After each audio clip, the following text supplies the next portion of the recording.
Jamais sans la grâce, une dévotion matinale qui vous connecte à la pensée de Dieu et vous donne la provision du ciel au quotidien. Bonjour chers amis, chers internautes, nouvelle journée, nouvelle provision. Bienvenue dans cette quatrième dévotion de cette semaine.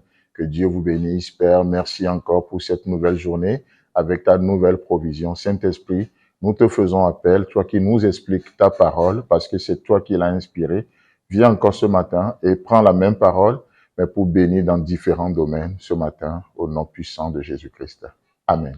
Alors, chers amis, chers internautes, comme on le voyait hier, nous accordons aussi une grande place à vos questions, à vos commentaires, à vos interventions. Pourquoi? Parce que nous savons que vous n'êtes pas juste des consommateurs passifs, mais vous avez aussi le Saint-Esprit. Vous écoutez la parole de Dieu qui vous amène à faire des réflexions, des méditations. Et nous croyons que nous sommes une famille que Dieu utilise. Amen.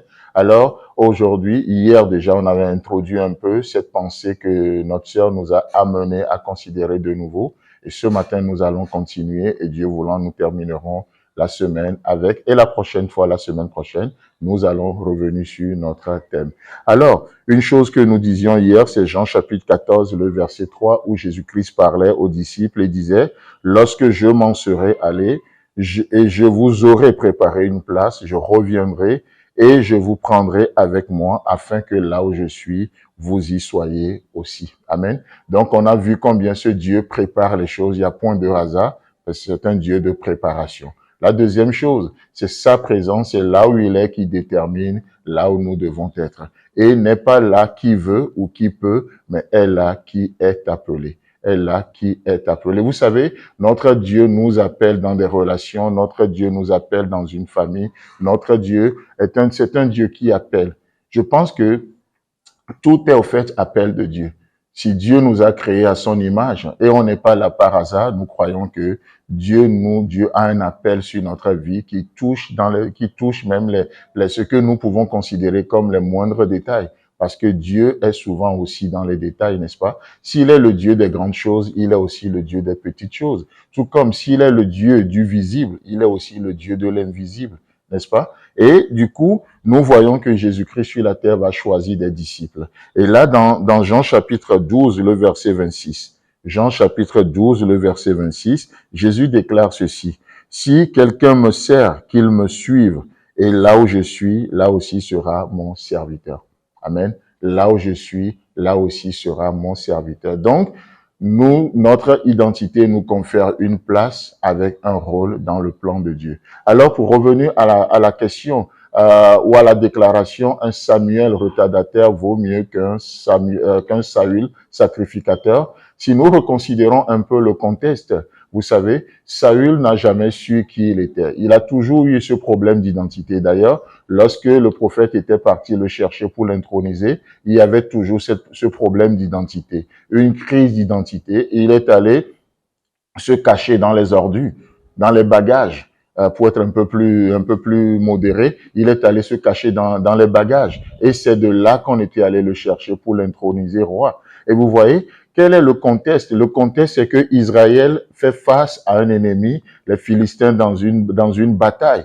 Et là, on attendait le sacrificateur, quelqu'un qui est appelé, d'accord, sacrificateur, pour une place, c'est-à-dire dans le temple, pour un rôle, faire des sacrifices. Et Saül, lui, il était roi, c'est-à-dire en tant que roi, il est appelé à diriger, il est appelé à donner la direction, le modèle, tout ce qu'il faut au peuple. Mais là, voyons que devant l'ennemi, le peuple commence pas à mettre une pression sur le roi. Pourquoi? Parce qu'il faut le sacrifice pour commencer la guerre. Il faut. Nous marchons dans ce sacrifice, dans cet esprit du prix qui a été payé. Et voilà que sous la pression du peuple, et Saül plutôt, ne sachant pas qui il était, où il va sortir de son rôle du roi pour aller faire des sacrifices. Plusieurs fois, il a eu ce problème avec cet office de sacrificateur. Et là, la deuxième fois qu'on va le voir avoir ce même problème, c'est que Dieu va lui donner une victoire et Dieu va lui dire de dévouer de sacrifier tout, de tout tuer. Mais qu'est-ce que Saül va faire? Il va mettre certains animaux de côté. Et quand l'homme de Dieu va s'approcher pour lui parler, qu'est-ce qu'il va dire? « Oh, j'ai mis ça de côté pour le sacrifice. » Mais cher Saül, tu n'es pas sacrificateur. Tu n'es pas sacrificateur, tu es roi. Le roi donne la direction, mais c'est le sacrificateur qui fait des sacrifices. Vous savez, et à cause de ça, qu'est-ce qui va se passer? Dieu va lui ôter la royauté. Il va lui ôter problème d'identité et Saül a de la peine à apprécier sa place. Ainsi, il sera un mauvais exemple dans son rôle qu'il va jouer. Chers amis, chers internautes, que Dieu vous bénisse et si Christ a à venir, on se retrouve demain. Si vous avez aimé cette émission, parlez-en à vos amis. Parlez-leur du message de la grâce et de ce qu'il fait dans vos vies. Pour un sujet de prière, une question ou pour devenir partenaire, contactez-nous au 00229 94 75 80 20. Que Dieu vous bénisse et à la prochaine. En attendant, pensez avec Dieu.